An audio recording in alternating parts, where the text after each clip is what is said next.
Hyrja e banorit të ri në Big Brother VIP Albania ka shkaktuar menjëherë trazira të forta brenda shtëpisë. Rogerti ende pa u ambientuar ka hapur fronte të drejtë për drejta konflikti me disa nga banorët, duke ndezur debate të ashpra që ka tronditur klimën në shtëpi. Një nga përplasjet më të forta ka qenë ajo me Selin.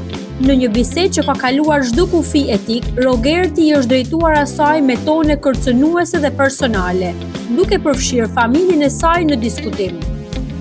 Ai ka deklaruar se nëse Selin do të ishte motra e tij pas daljes nga Big Brother VIP Albania, nuk do ta pranonte në shtëpi, një deklaratë që ka shkaktuar reagime të menjëhershme. Selin nuk ka qëndruar në heshtje. Ajo është përgjigjur ashpër, duke i kërkuar Rogertit të mos përfshijë familjen e saj dhe duke i bërë të qartë se krahasime të tilla janë të papranueshme. Debati është tensionuar edhe më shumë kur në mbrojtje të Selinit ka dalë Kristi. Kristi ka shpërthyer ndaj Rogertit duke e quajtur maskara dhe duke akuzuar se nuk ka turp për fjalët që përdor. Sipas tij, askush nuk ka të drejtë të prek familjen e një banoreje dhe aq më pak ta përdor atë si mjet presioni apo sulm verbal. Pas këtij momenti të rënd, Selin është parë dukshëm e prekur emocionalisht.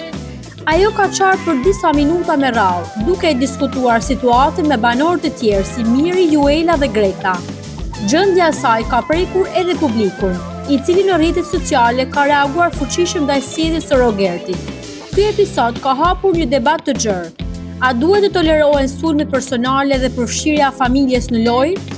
Apo e ka lënë Rogerti kufirin që në ditët e parë të qëndrimit të tij në shtëpi? Një gjë është e sigurt, hyrja e tij ka ndryshuar balancat dhe tensionet në shtëpinë e Big Brother VIP Albania.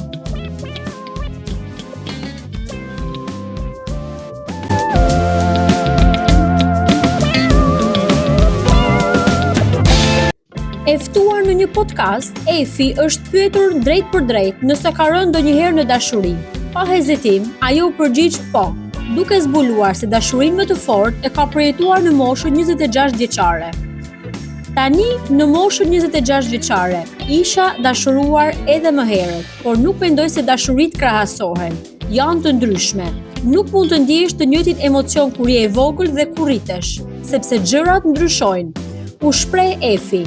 Influencerja theksoi se dashuria që vjen në një etapë tjetër të jetës nuk është as më e madhe as më e vogël, por thjesht ndryshe.